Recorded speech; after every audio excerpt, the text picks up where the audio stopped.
Good evening. Hey guys, this is Sandy, Antonio, and Nicholas. And tonight I'm going to wait. We're going to wait till we have some people join us. I had a video in the queue, but I'm not going to do it. I decided that we got a serious topic, and people will join us. Good evening. Good evening, Antonio. Yes. I'm going to hand you the baton because Okay, I thank can you. hardly keep my neck up. All right.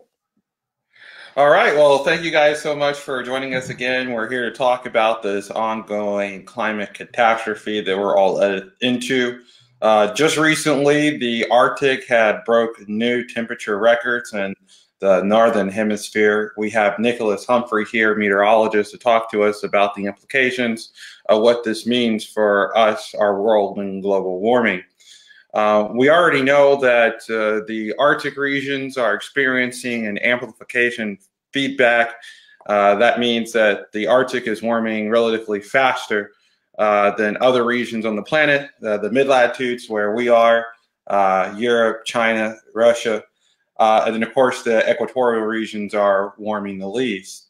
But Nick Humphrey, can you talk to us a little bit about why this particular warming episode in the Arctic is unique in this ongoing abrupt climate change? Yeah, it's for me, it's a fairly extraordinary event for a couple of reasons. Number one, it's a pattern of what's been going on the past about 2 or 3 years now, where during the winter months, usually you'll have abrupt warming in the Arctic. Sometimes it's caused by intense high pressure systems forming over the Arctic. Other times it's formed by atmospheric rivers that penetrate the Arctic with powerful storms that can go in and damage the sea ice through wave action, wind, and even rainfall on the ice edges of the sea ice. This event is notable for me because it's happening later in this year than typically the case. Having anomalies of 15 to 20 degrees Celsius or greater above normal locally. That's roughly 30 to 40 degrees Fahrenheit above normal. Those anomalies, when they occurred, were more an occurrence in January and in February. And typically with climate change or global warming, the coldest areas tend to get the greatest effect of warming, the greatest rate of warming, just because there's more to warm, more cold air to warm. So the warm air goes to the coldest areas first. And so to have these kind of warming events in the polar night made some sense, as extreme as they were. This is occurring as the polar night has retreated. The sun is starting to come out, and it's meteorological or climatological springtime now. It's astronomical spring. You have more solar radiation beginning to come in than is being lost, and you still have this pattern of very high heat coming from both the Pacific and the Atlantic. And that's something else that's kind of unique about this. Typically, these events, it's one basin or the other that dominates it because of the circulation pattern that might be going on at the time. Here you have both heat from both basins, Pacific and the Atlantic basin, contributing to extreme warming in the Arctic. Again, a very powerful heat dome of high pressure over Alaska. The state had its earliest 70-degree temperature on record in a calendar year this week. And then meanwhile, you have storms coming out of the Atlantic impacting the Barents Sea and Kara Sea. And it's drawing in significant amount of heat from that direction. And so, I would expect major losses of an accelerated loss of sea ice in the next couple of weeks, because of this, because the computer models, the forecast models simply don't show this pattern changing. It's the same, even going a couple weeks out, where computer models tend to want to go more towards climatology just because of a lower predictability. They still show the same pattern that's happening now, where you're getting storms coming out of the Atlantic, heat over Alaska in the Beaufort Sea, and obviously temperatures that are in excess of 20 degrees Celsius above normal in many places. I mean, in terms of real-time temperatures, there are many places there that should be in the single digits at the warmest, negative single digits to negative teens, and maybe even some negative 20s, even in late March, early April. Right now, a lot of places are at a minimum negative single digits to positive 20s. So across much of the Arctic Ocean, there's air temperatures that are in the 20s. I mean, it was 30 in the upper 30s here in Lincoln, Nebraska today. So there are many places in the Arctic north that were only maybe 15 degrees colder than it was here all the way at 41 north. I mean, it's an extraordinary transfer of heat energy from the mid latitudes to the Arctic that we're witnessing right now. It's prolonged. And Nick Humphrey, I wanted to ask, just recently we've gone through one of the most extreme springs on record. We've seen flooding in the Midwestern United States, historic levels, threatening and damaging billions of dollars worth of property. We've seen the same thing in Iran. We've seen the same thing in Australia. We've seen the same thing in Southern Africa. Are these events related to what's happening with what's happening in the Arctic? In many cases, yes, or in on a larger scale related to the process of abrupt climate change. The land areas of the entire planet are heating faster than the planet as a whole, meaning if you include sea surface temperatures. So the land air temperatures are having a significant departure from the sea surface temperatures. And that's partly to be expected because the sea retains more heat, can take in more heat with a slower temperature change than the land masses, which heat up very quickly. And over the course of years, that heating is amplified. So there's a land amplification in both hemispheres. But then it's even more extreme in the northern hemisphere because, number one, there's more land, much more land mass in the southern hemisphere. And then you have Arctic amplification, where you're having rapid losses of sea ice, which are weakening the polar jet stream of the northern hemisphere, contributing to even more extreme weather conditions in the northern hemisphere, where most of the crops are grown, where most of the people live, and everything else. But all of these events, if you're there locally, you might be able to find an excuse why it's not related to climate change in some way. But when you look at the global system, because it's a global event, a global illness, if you will, you understand that these are patterns that have been accelerating for the past 30 to 50 years. I mean, we have far more floods on the planet than there used to be, far more droughts, longer-term droughts that are really a process of aridification, where you're getting long-term losses of soil moisture, stronger hurricanes that actually slow down and produce insane amounts of rain, as we saw with Harvey, Florence, Idai in Mozambique.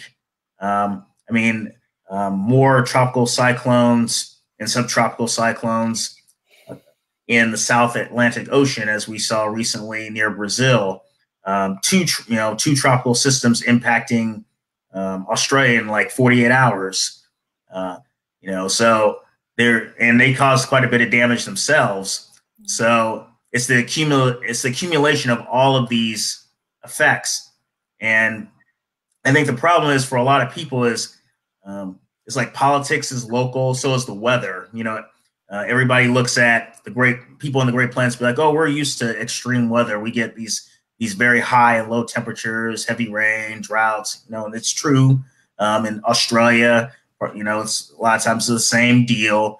And you can always find a reason why something may seem normal, but when you look at the global system, you realize it's not normal at all. And more places are getting destructive weather that's a direct symptom of accelerating climate change. And those effects are felt, economically, politically, socially, and then, of course, in terms of the basics that humans have always needed: food, water, and shelter.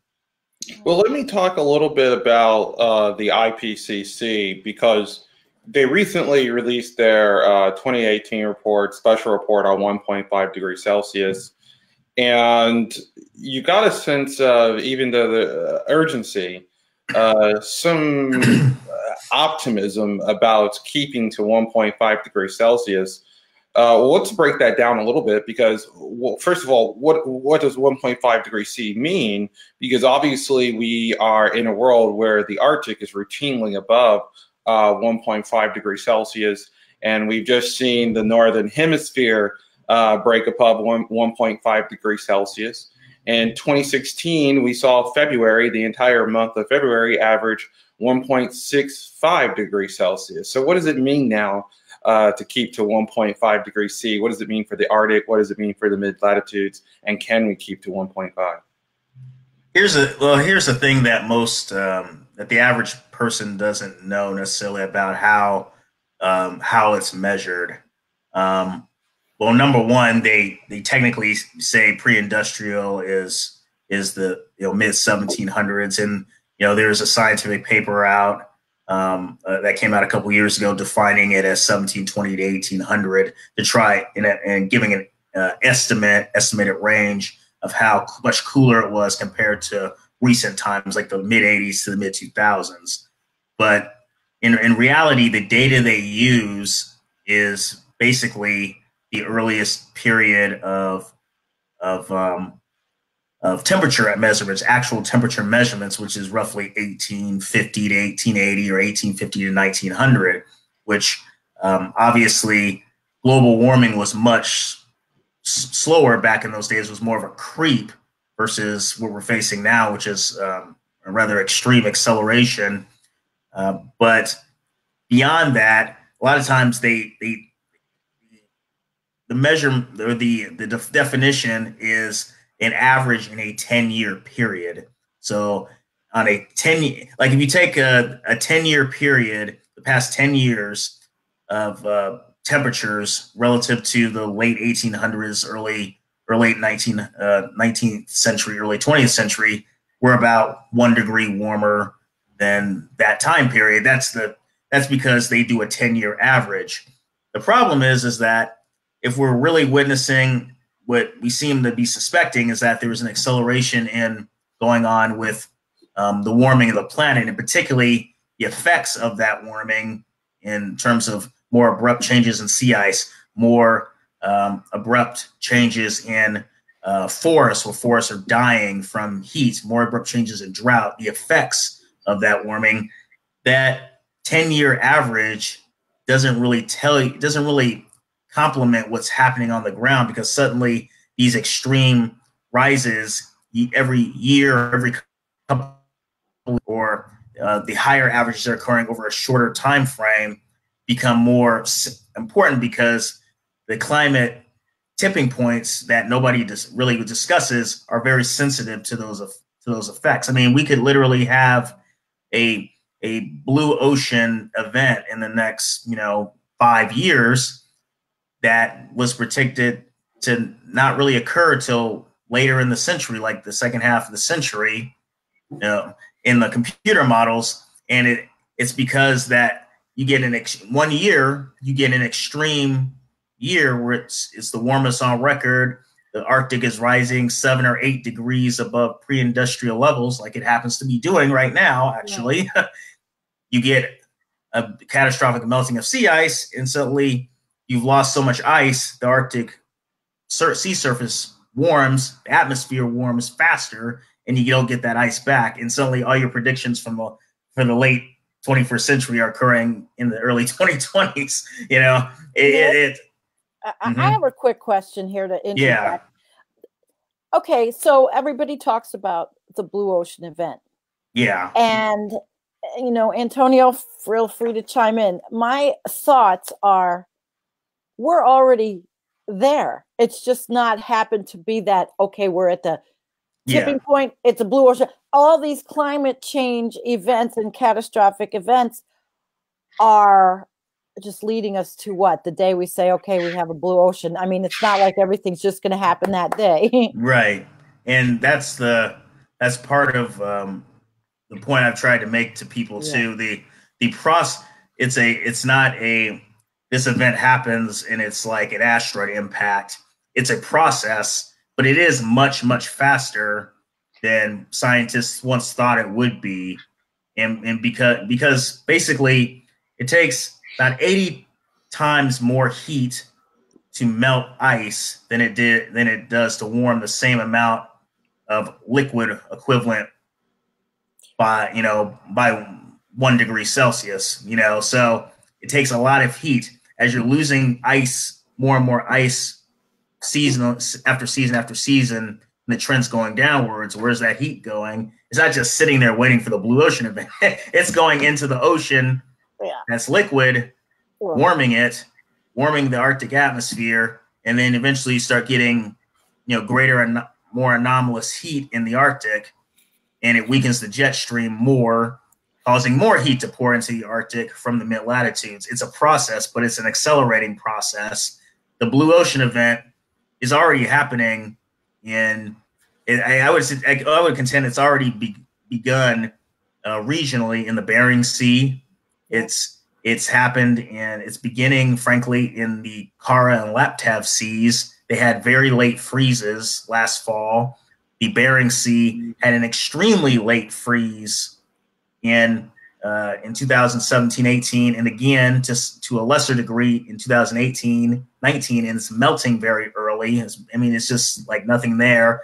I know folks said that I don't remember the new name for the town, but Barrow, Alaska, they have a lot of fast ice, meaning ice that can freeze and melt very quickly. But beyond that, there's a lot of low concentration ice and open water.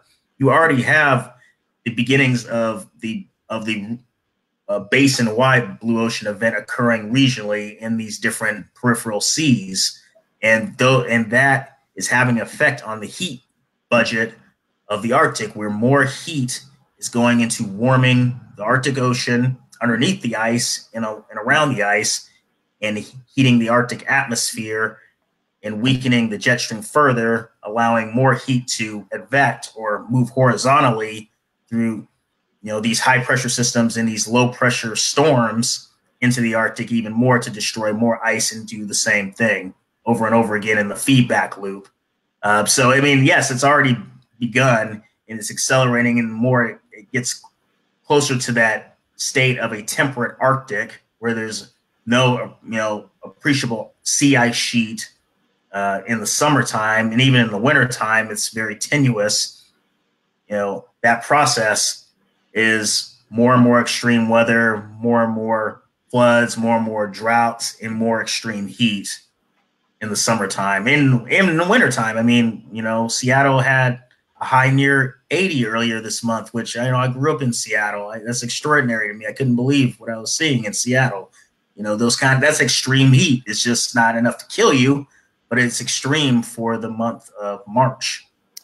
Then, we have to take the people into account. The fisheries in Alaska and the permafrost melting where they live. And I guess we'll get back to that because I just wanted to chime in and say that, Sandy, I think a lot of times as we are just individual humans trying to conceptualize what's happening, it's easy for us to point to something like one particular event. Like the premiere of a movie or something like that. Yeah. So it's easy for us to conceptualize the idea that, one day, that's kind of been Guy McPherson's whole thing. One day next summer, that's how I used to think about it. But I've developed, and I'm hoping everybody that's watching us is also developing along with us. Well, and it's okay to think that way because it's it's an infantile response. It's us coming into knowing about this whole endeavor. Well, I say infantile, and I mean I know what yeah, I know what you mean. Our knowledge starts off small about these things, and it starts with simple constructive blocks that we're able to conceptualize. But then, as Nick is saying, we learn that these things are really part of processes. Multiple processes, multifaceted. And the way that I think about what's happening is the climate is not simply changing, it's moving through different regime types. And so I even challenge this whole idea that, scientists continuously say that you can't link any one storm phenomena to climate change. I don't know if that's really a good way to look at it. We are now 1 degree Celsius. Our entire planet is now 1 degree Celsius above 1880. The whole system has changed. The weather is occurring in the context of the climate, and the climate system is drastically now different than it was in 1880, and it's getting even more different every year. Yeah, I mean, I've actually done. I haven't ever written about it. I don't believe in a blog post or anything, but I remember last year I actually went back to climate records for a climate station or a meteorological station that existed in the Seattle area in the 1890s into the 1910s, and actually went over the temperatures that existed in the area. I mean, there will be slight, obviously differences based on the location and everything else, but it looks like a completely different place from what Seattle is now. And even more so in the 2010s than when I grew up. It looked somewhat more from the 1890s to in early 20th century weather, just by temperature, looked more familiar to me than what it is now in the 2010s. I mean, it's extraordinary, the amount of heat that's impacting in the summer, in the spring. It's the fewer days below 32 degrees, more days, many more days above 90, 85 to 90 degrees. I mean, it's a completely different regime, and I think that's why I think the way scientists communicate about it is the way they communicated about it in the 80s and 90s when the climate really, in retrospect, climate change had really just begun to accelerate in the 1980s when they started really trying to hammer it to people that there's something serious happening, because I think a reasonable thing to say that we can't link individuals to climate change, but the climate is now even alien compared to the 1980s. I'm only 35 years old, and the climate of this planet is completely different from the way it was in the 1980s.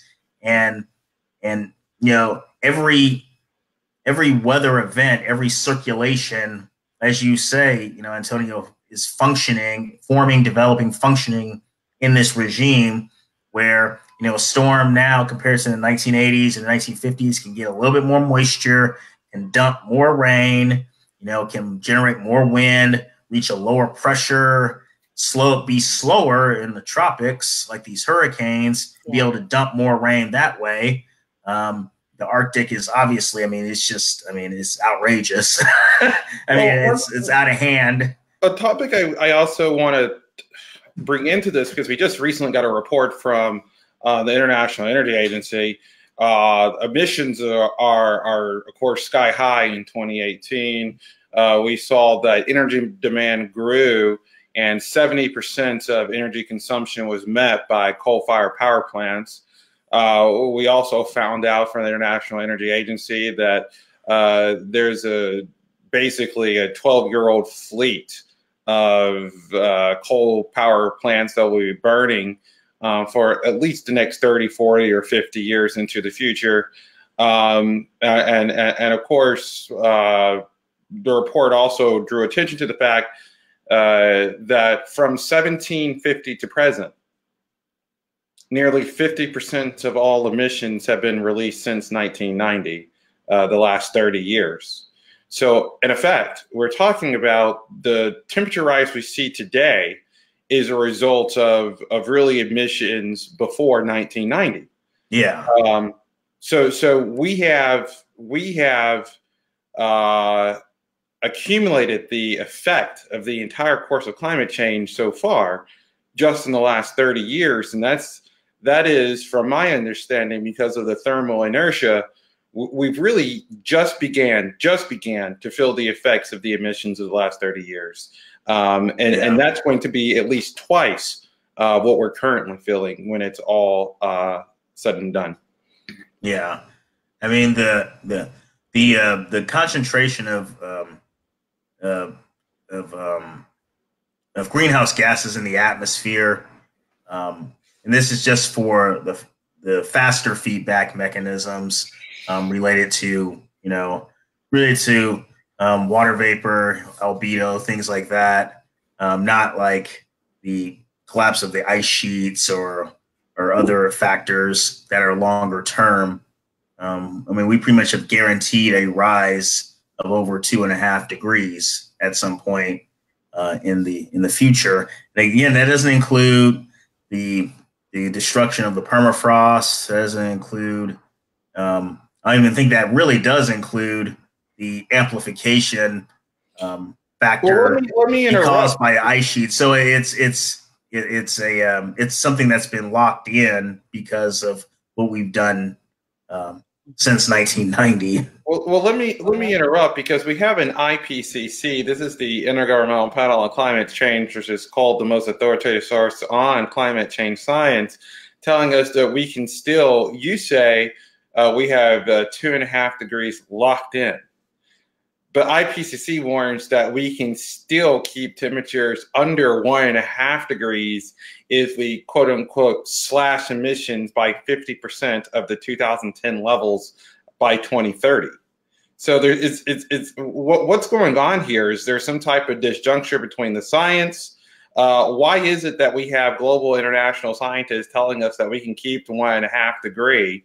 And it's clear, just based on the basic fundamental physical principles of the planetary system, that we must have more than an additional 0.5 or 0.3 degrees locked in.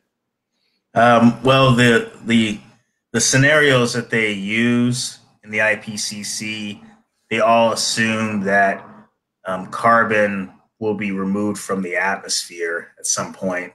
You can't have a 500 ppm, parts per million CO2 equivalent atmosphere with a temperature of only 1.5 degrees. I mean, it just doesn't exist in the paleoclimate record. It's borders on laughable. They're not lying, but it's based on what they're saying that wasn't really reported maybe in the media, is that you can do that if you can remove carbon from the atmosphere. But the problem is that technology exists, but it doesn't exist to scale, and we require a huge amount of energy to implement that. Also burns carbon to get to. You need to burn carbon, because that's our biggest single energy source on the planet, in order to get to that state of trying to do that. And you can't even do it with 100% efficiency, because that doesn't exist because of the laws of thermodynamics. So you're always going to be producing waste in order to try to get rid of a waste product from the atmosphere at a speed that you have to do it, which is within like 10 or 20 years. This is something means carbon sequestration, locking carbon, binding it into soil, into plants, into carbonate rocks. And that's a process that takes like literally tens of thousands of years. We're trying to stop. We're trying to stop something, stop abrupt climate change, which is change on a scale of thousands of years of change on a scale of tens of years to years, with something that's usually done on a scale of tens of thousands of years. It's not possible. We can build these little factories that sequester like a million tons of carbon, or no, like tens of tons of million tons of carbon, and pretend, oh yeah, we're gonna do it. But you have to do like hundreds of gigatons, hundreds of billions of tons of carbon that's been spewed in the atmosphere. Like you said, half of it since 1990, hundreds of gigatons. Well, let's keep peering into this, because we're going through this step by step, day by day. We're witnessing these events happening all over the world, and we're here for the long haul. So we're seeing drastic warming in the Arctic. We recently had Yale University come out and try to dispel this myth of a possible immediate climate catastrophe leading from destabilization of methane hydrates in the Arctic. I'd like to talk about that a little, because somebody did ask a question about it if you get to it. Yeah. So please, we're experiencing days, and I've just seen this on the Vinci Sky website as well. I mean, we're seeing days where permafrost regions are hitting 80, 90, 100 degrees in the summer, and we're seeing days in the winter where we're seeing 20, 30 degrees Celsius warmer than usual. So what effect does this have on terrestrial permafrost and also undersea water frost as well? It's just, I mean, it's a catastrophe. I mean, it's really the quick way of putting it. The more extended way of putting it is that the permafrost is, I mean, it's a time bomb, and it's a time bomb, for multiple reasons. It's just, at the end of the day, it's just ice, just like the sea ice, just like the glaciers, just like the, the ice caps. And it's going, when you expose it to significant heat, even though it is somewhat underground, covered in dirt, it's not directly exposed to the sun. When you have repeated years of more and more warming, it gets warmer with depth, and it's getting warmer with significant depth, because the Arctic is warming a lot faster than the mid-latitudes. And so as a result of that, it's you're seeing significant losses of permafrost already beginning now. I don't know the exact numbers, but I know, that we're having permafrost losses at the Doomsday Vault, where they held the seeds. It's melting very abruptly in those areas.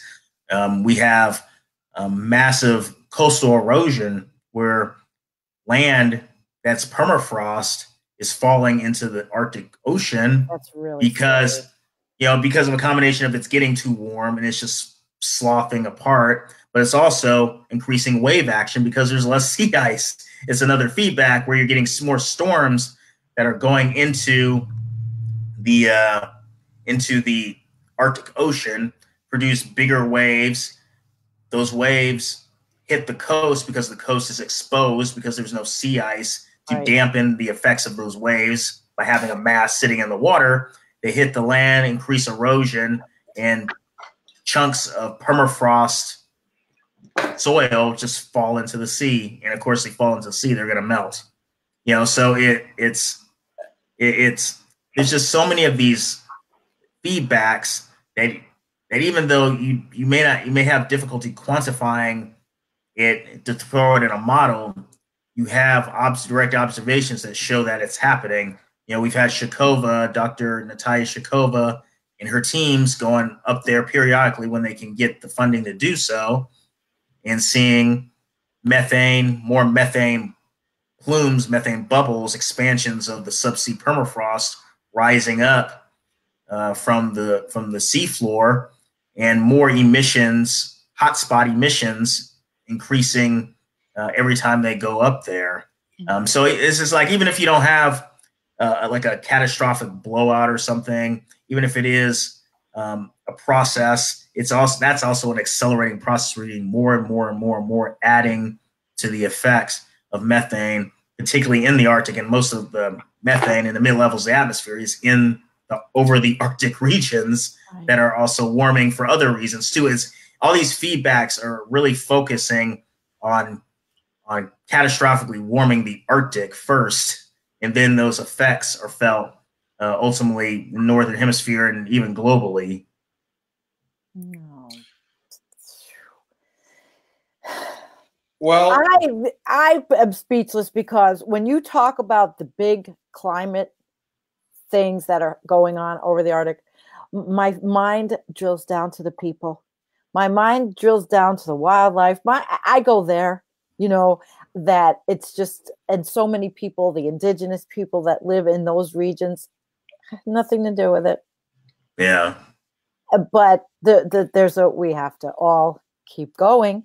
You know, Antonio, going back to what you were saying about you know, the carbon sequestration and the IPCC, is a lot of the technology that's being developed and going to be developed a result of the IPCC report, Antonio? I think what's happening is, well, first of all, in my honest opinion, I don't think that IPCC reports really affect policy or the outcome of policy at all. At most, you know, maybe marginal effects. But no, policy is certainly not dictated by IPCC reports. Policy is dictated by power players, and right now the power players are the fossil fuel industry. Which, by the way, we have to understand that IPCC is not a benign agent. The IPCC works for those who pay for it. The United States, Saudi Arabia, and other stakeholders as well. And so when it comes to the political vetting process, we're really talking about diplomats from the United States. So some people say, well, okay, we had Obama when the last IPCC report came out, the fifth assessment. So, well, maybe a Democrat wouldn't be so hostile. Well, you got to remember, well, under Obama, the so-called liberal Democrat, the United States had increased oil production and gas production by 88% over the Bush years. It's not the party; it's our whole. It's our exactly. Whole, so that's who's at the helm of the ship at the IPCC. Yeah. So I think that, in a lot of ways, can help us understand why the report is conservative, or at least from that dimension. But no, as far as the technologies, the technologies that I've seen come onto the market have actually a lot to do with releasing or liberating fossil carbons. That's the technology that I've been seeing coming onto the market, at least as far as Arctic expansion is concerned. Yep. The Dutch Shell has really been ramping up its investments in rigs that can go up and handle those type of seas and the ice conditions up there. Fracking in the heartland of the United States has really taken off. Hydraulic fracking has gotten more sophisticated. They're exporting this around the world. So is there some technology developing to sequester carbon out of the atmosphere? Yeah. But that's been around for a very long time. Actually, it's not exactly new. The problem is we don't have the technology to scale it up. And there's, you know, even if we were to scale it up, there's a product that we're producing, okay? We're sequestering CO2 from the atmosphere. That's a physical material. You have to store it. Where are you going to store it? You know, so people really have to start asking these questions. Are we going to go back to all the holes in the ground that we dug before? and a couple full. Let's hear from the audience. Okay, are we going back to the holes in the ground we dug before? Not that this is any of a laughing matter. I think we have to think about the long-term engineering of the things that we have to begin doing now if we want any chances, like Nick Humphrey said, to stay. First of all, I consider that we're not going to stay within 1.52 degrees. We're going to blow through them. So the technologies that we have are going to be mitigating factors at best. Let me address something Torstein just said about. I've heard that a lot about trees. I mean, trees are good and everything. I mean, obviously, plant more trees, right? Problem is your climate's already changing, and trees take time to grow. So you grow, you want to plant trees, all replant and plant more trees to sequester carbon. They take time to grow, and the climate's already changing in a lot of these places, killing off the trees that we already have left on the planet. I mean, we've cut down a stupid amount of trees all over the world the past like 2 or 3 centuries. I mean, it's ridiculous, but there are lots of trees still around. Not a lot compared to the past, but there's still lots in the Amazon and Siberia and Canada, and they're getting destroyed by bark beetles, mega droughts, fires that are releasing the carbon into the atmosphere. I mean, these are various trees in various different environments. I mean, there are just trees standing dead in the Amazon from drought, repeated mega droughts, 05, 2010, 2015, 16. So you can't depend on nature to save you when you've destroyed nature. Let me also add to that, Nick. This idea, it's almost like magical thinking is ensuing the world. Plant trees where? Yeah. We're talking about already collectively, humankind has created enough farmland to equal the size of the South American continent. That's why the trees are getting cut down. We're not cutting them down for fun. We're cutting them down for your neighborhoods. We're cutting them down for your farmlands. Yeah, I mean, Manhattan used to be a forest. You're damn right, because everywhere forest. I go. Seattle used to be swampland and forest. I think about this all the time, guys. Yeah. You just got me on this one. We have a lumber mill in town. Go by the other day. It is filled. And then I see the trucks coming out of the state forest. I have to go. I'm driving. I look over and I see all the swatches of bare land. Well, where I am, why the hell isn't anybody planting trees in those bare swatches? And they're not being farmed, not all of them at all. So something's wrong with management, but I'm not even going. Well, that's absolutely true. I mean, we are a capitalist system, so but what I'm saying, Sandy, is yes. I mean, that's kind of like the argument that if we clean up corruption and inefficiencies in government, that's really what's causing the budget deficits. Oh yeah, it certainly is true that we could manage our destruction of the planet better. It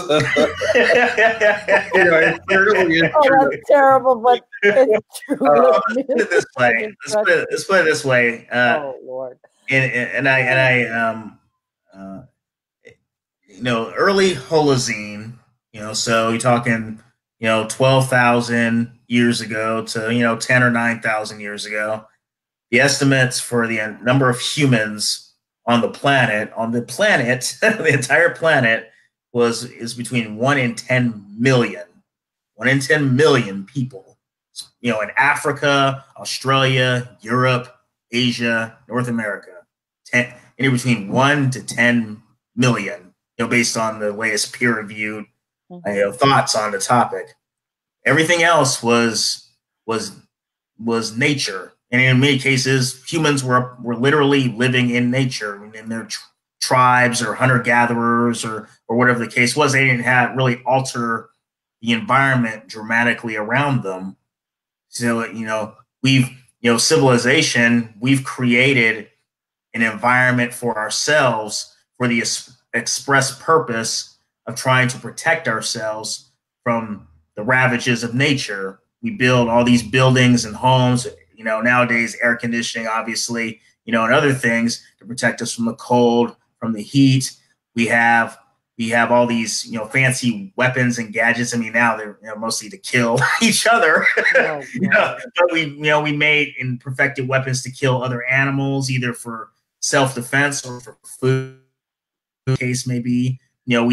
We've built, Roman times, we built roads for wagons and for horses. Nowadays we have all this pavement for cars. We basically have custom made our environment at the expense of the natural world that we used to live in. So that means all of the things that existed in balance have been destroyed basically randomly or systematically for the sake of humans. It's not stopping. Every time I leave here, all I see, I keep thinking, I try so hard to be positive. There's people that tell me, oh, Sandy, the human spirit's going to win and you have to think positive. And here I am. And then I go into town to go to these stupid doctor's appointments. And all I see is freaking things being built and concrete and more roads and more lots taken down and more traffic. And so when the fuck is this supposed to happen? This transformation. So I just recently came back from a mega city in the United States, Los Angeles. And I have a very, very exploratory mind. Every time I see something, I'm just trying to figure out, what does this mean? And I was on a window seat, and the first thing I noticed when I'm taking off of the airport in Greensboro to go to Washington, D.C., which is my connector flight, the first thing I noticed is that the landscape in North Carolina and Virginia, so the southern states, is freckled with patches of farmland,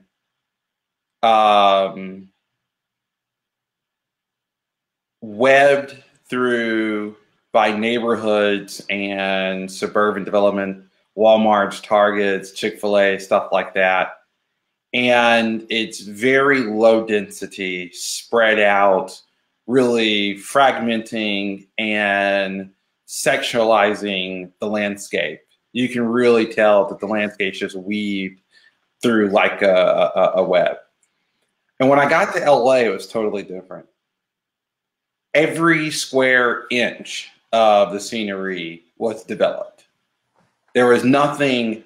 I was almost sure when I was in LA, first when I flew in, seeing the landscape, and then actually when I was in a car, then when I was walking, every tree that I saw was planted.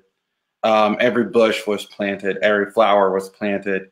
There are weeds, of course, but other than that, 100% of the landscape I came in contact with was developed in some way.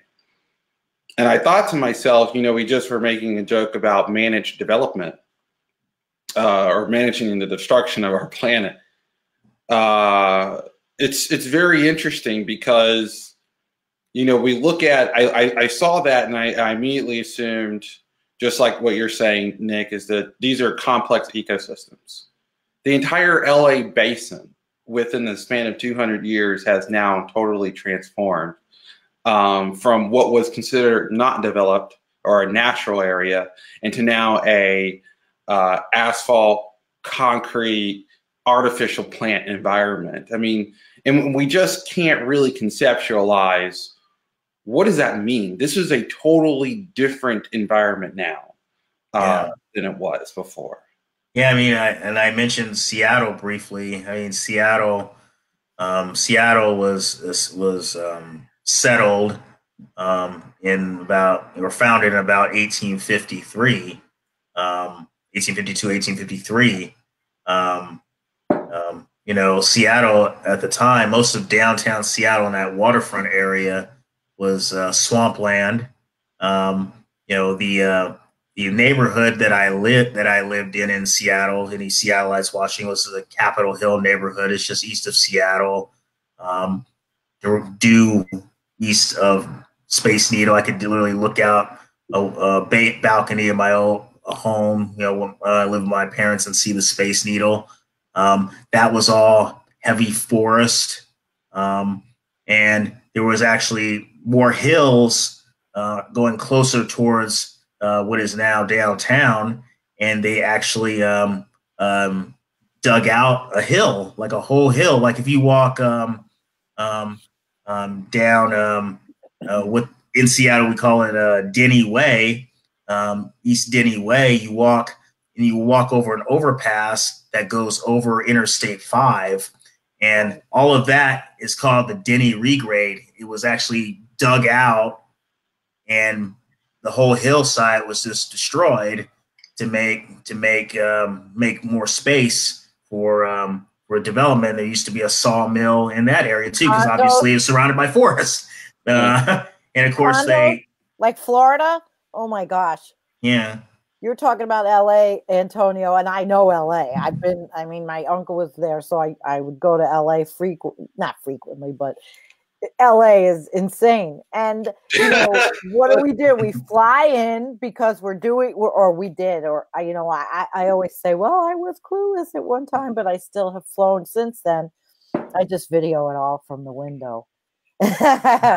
Sequential videos. Well, when I was in LA, one of the things that I thought was incredible is you have these canals, okay, that we're biking along these canals because they put bike paths along them, and these canals stretch from the mountain to the sea. Yeah, across the San Fernando Valley. I mean, these are incredible structures. I mean, these are great works, to keep these cities going, this place. And it's so interesting to me because there's a genuine feeling, there's a real belief among Los Angelenos that if you look at the totality of what Los Angeles is on planet Earth, that if they were just driving electric cars and had solar panels on their houses, that would be a major change on what's happening in LA. We really, and that's, and I say that to kind of give some scope to this, because if we really want to respond to this climate issue, we really have to reimagine, okay, what it means to have an economy on a planet that is living. So I imagine something like a Green New Deal, thinking about when people go to school, they're not learning how to become financial maniacs at Wells Fargo. They're learning about how's it that we build a society or a neighborhood that enhances the ecosystem around it and also human happiness and well-being. Almost no one's Hopium? I say that word in jest because a lot of people hate that word. So. I think it's important to think about as we face these calamities that are going to happen. We keep calm and carry on. That we realize that this is our reality now. Okay, the idea that we are always just going to sit in traffic in a newer car every 10 years, that is gone. Yeah. So as we're tackling this, we first have to accept, obvious and basic things like there are going to be significant impacts no matter what we do. Yeah. And I think we really have to come to terms with that on a personal and spiritual and physical level. These things we ought to be mourning. The fact that the Arctic is basically, and that's why I don't even like how we frame these conversations. Oh, we'll keep it at 1.5. Oh, we'll keep it at 2. As if the Arctic is already gone. We're talking about how there's also an amplification seasonally as well. Winter is already gone. Yeah. I mean, we've already lost so much, and and people are going like, the way that, when I see people talk about this, they say things like, well, we had another weird winter, or, oh, winter was strange this year. It's like, have you noticed that you've been saying that for the last 10 years, every year? Have you noticed that they're not going back to what they were. And we're just so incapable of letting go, and I think that's why a lot of this is hard for a lot of people, that we just can't let go. Yeah. I mean, I wrote, if folks, go to my blog, Patreon, www.patreon.com/meteorologist Nick Humphrey. One of the things I wrote an article a couple days ago called "The Conversation No One Knows to Have, No One Knows How to Have." Yeah. Because I basically, I've watched like all of these catastrophes happening around the world and accelerating, and yet there's like a continuous missile or denial, not just outright denial of climate change at all, but a denial of what's happening because of climate change. It's like it's always, even among scientists, and I'll kind of be frank. I kind of feel like with scientists, it almost borders on sort of malpractice not to really talk about what's happening with a sort of bluntness that it deserves. And I look at this and I see all these things happening, and it's just no one wants to deal with it, and it's clear it's because of just fear. Fear of facing the conclusions that you have to come to. I mean, literally, the Arctic is just like roasting right now. I mean, it ain't at 100 degrees, but it's for ice. it's hot, and it's an absolute disaster what's happening up there right now, even as we speak. And I can go on Twitter, where everyone chats about everything on Twitter, and there's barely anything about it. It's just like I'm I can post like articles. I basically have stopped posting about climate change on my personal Facebook, because I've noticed since about last year, maybe 2017, people just stopped talking about it. They just don't want to touch it anymore. They don't want to talk about it, think about it, react to it in any sort of way that you can notice. Maybe they react to it on their own privately, but they don't say anything. And it's the weirdest feeling ever to be in the middle of a planetary catastrophe. And it's just, I mean, I watched the evening news tonight, and I don't think I heard like a single reference to Cyclone Idai in Mozambique. Maybe it happened near the tail end of the program, maybe in the last 10 minutes or something. I wouldn't even know Cyclone Idai happened. I want to read this comment, guys. Yeah. Trevor says, no. What about the next generation? We can't accept this is the new trend. I can't believe what I'm hearing. Trevor, you know what? It's not that we're accepting it. Nobody's accepting it. I mean, Extinction Rebellion is not accepting it. Nobody's accepting it. We're just saying, it's sort of like looking at things with this clarity, because how are they going to change? We're going to see them change. We're going to see them change. Let me respond to this. Okay. Listen, like, the planet is in a terminal illness right now. I mean, it's just, I got a 2.5-year-old kid. I'm not that old myself. I'm 35 in May. My fiance's 40. You're not old. Yeah. No, I'm not. That's what I'm saying. I'm not old at all. It's like, listen, it's just like when you have personally, someone that has a terminal illness, there's a point when you have to accept that the laws of biology dictate that person's going to perish at some point. I mean, I had to deal with this with my father. My father died of cancer in January 2017. About 6 months, it was very clear that he was very, very, very likely, meaning certainly not going to survive his illness.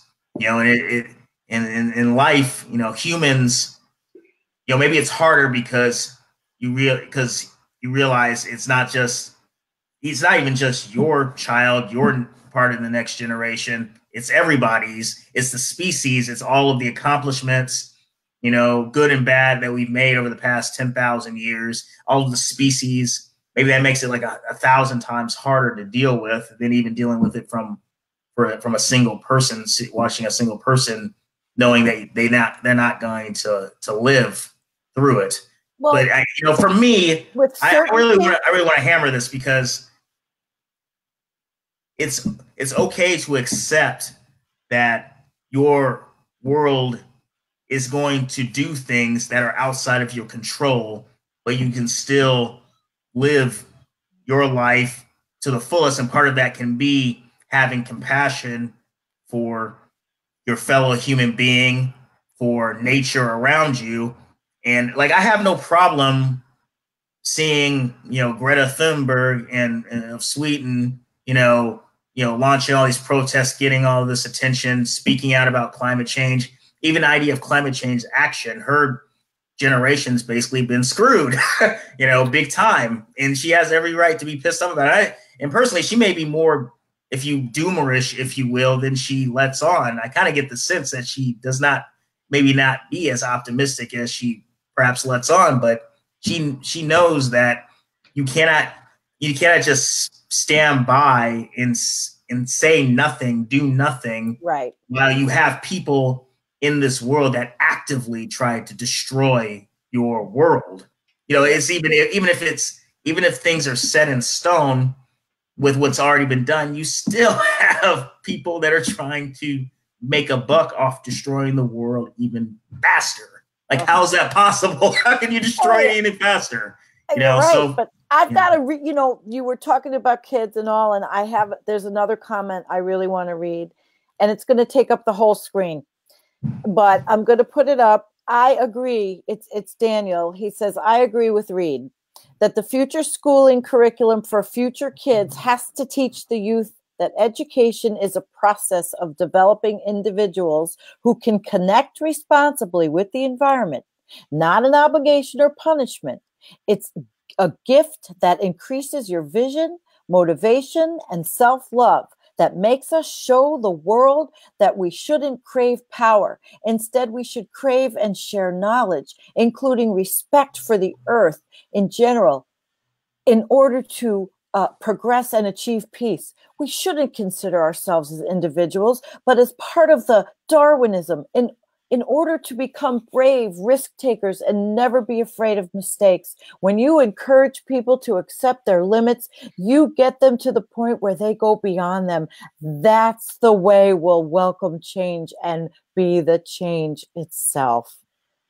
Wow. Thank you, Daniel.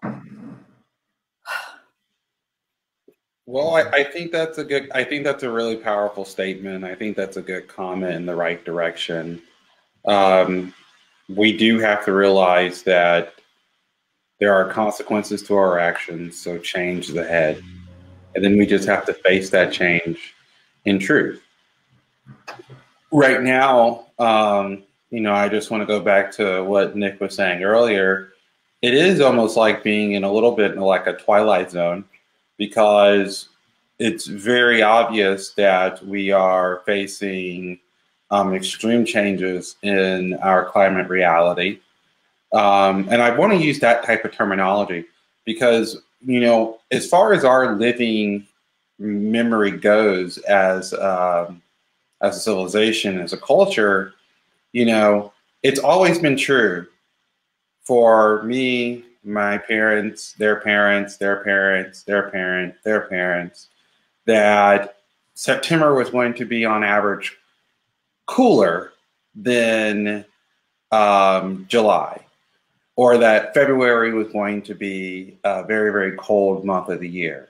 Like, you could predict, the months and seasons with very good accuracy. But that's not really true anymore. We're literally have experienced temperatures from summertime.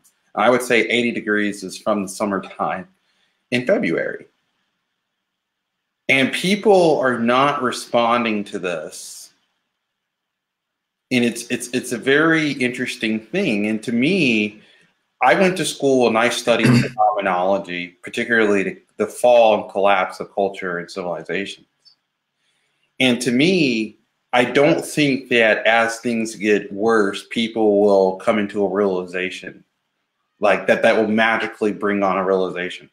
As the evidence becomes more in preponderance, people will turn to fantastical thinking instead. That we're going to see a spread of greater untruth as the truth becomes more pressing. And I think we are seeing that. We literally have a reality show TV host as our president. That's literally something that's happening. Without a doubt, every minute. I don't even want to listen to anything. It's all over the place, and it's such misinformation. It gets you so angry. And that's why we're not hearing about Right. the temperatures in the Arctic.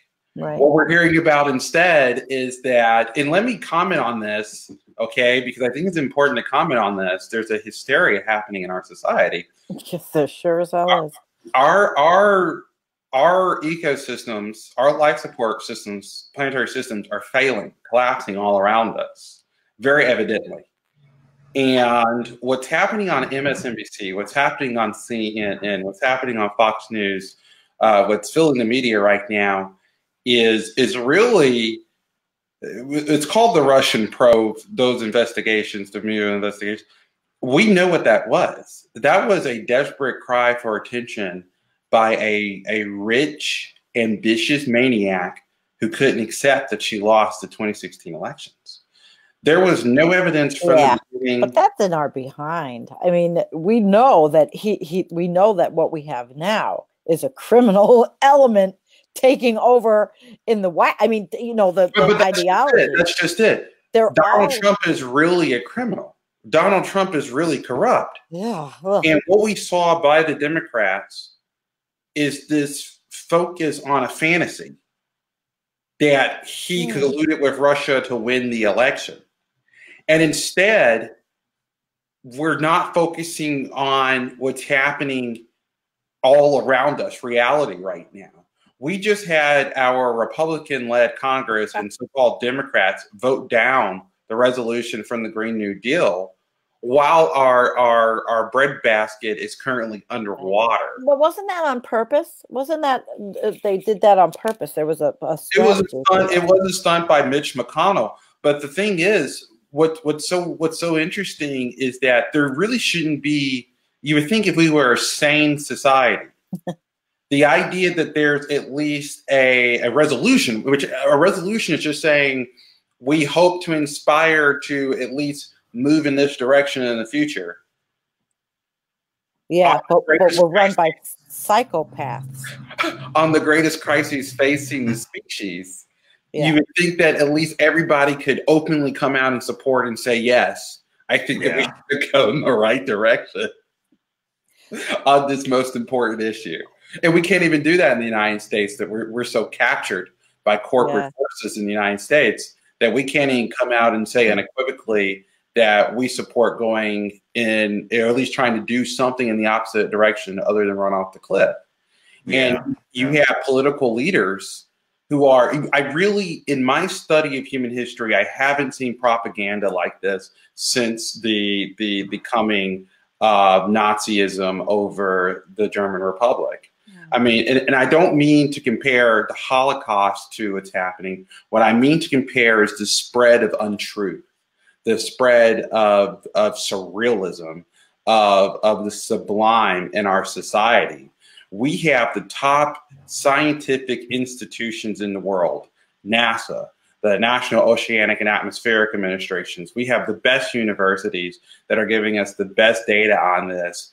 And in the political arena, we are absolutely paralyzed. I got a comment by Kent. He says, wait till, and hi, Kent, I'm glad you're here. Wait till Rump does a 180 on global warming and says he had to lie, just like every president since Lyndon Johnson. Oh boy, right? I'm telling you. Well, you're not wrong, Antonio. You're not wrong. I guess you know what I am so sick of hearing about. I want to move forward, but I feel like what Torstein said before, he said, and you know, he said Russiagate hoax will serve Trump the 2020. I don't believe it was quite that way. I just believe that everybody focused on one little thing and it became a hysteria, instead of looking at the bigger picture of the fact that we have, you know, an elected mobster who's brainwashing the country and stealing it from us. And, you know, they've got three parts of the country and we've got one, and the Democrats, and I say we because there's sane people in that party. I mean, there are. And I think it was a little bit more sinister. I really do thought that we saw a combination of elements. We saw a distress of a rich, powerful white woman who didn't get what she wanted. We saw the active engagement and collaboration of our so-called intelligence communities, which, by the way, the CIA and the FBI are organizations to have known to kill people, commit acts of terrorism, things like that. And they highly engage in this because, of course, they profit from what became illicitly a Red Scare in the United States pushed by the Democratic Party. Again. And we saw defense officials get behind this. We saw Democratic lobbyists get behind this, talking heads get behind this. The entire Democratic side of the military-industrial congressional complex got behind this issue. So, and there was no evidence over the last 3 years. And so to me, it was very evidential that what this was again, another distraction from the truth. Another distraction from the truth of what's happening in Iraq, another distraction from the truth that's happening in Yemen, with another distraction from the truth that's happening in the climate system. And these things are linked, okay? Saudi Arabia is, with the petrodollar, that's why the United States and Saudi Arabia have this relationship. And there was a report released by the American Energy Agency. The United States military is the top entity to consume fossil fuels in the world. I mean, so we're really kind of getting locked into this, looking at how all these things are kind of linked together. Is the military going to reduce its use of fossil fuel energy? I'll tell you what, I don't know. Let's see what Trevor says. How much more do we put onto the mentors, teachers, and professors? I just don't see this happening, not even close. Look at our political leaders. They're corrupt, and he's in Canada. I think what we're going to have to do, because we're at the hour mark, and we lost Nicholas. Nicholas dropped off. You know what? I don't know. Maybe the deep state dropped him off somehow. I thank everybody. Listen, Antonio, this was great. I really appreciate this. I'm trying to get everything off there. Okay. This was great. I thought the discussion was terrific. Maybe, Nick does have a little one at home. Yeah. And, but we'll continue this again. And thank you, everybody. Does anybody have anything they want to ask or anything before we go? I appreciate this. Thank you for spending your Friday night with us, learning. I mean, we talked about how much stuff. Wow. The Arctic, and we made a full loop, and we ended up with Hillary Clinton. Well, I think it's okay. Oh, you got it. You got to laugh. It's because the ironic patheticness of what's going on, and I don't even want. I can't even get into it. My head will explode. So everybody, peace, guys. Thanks.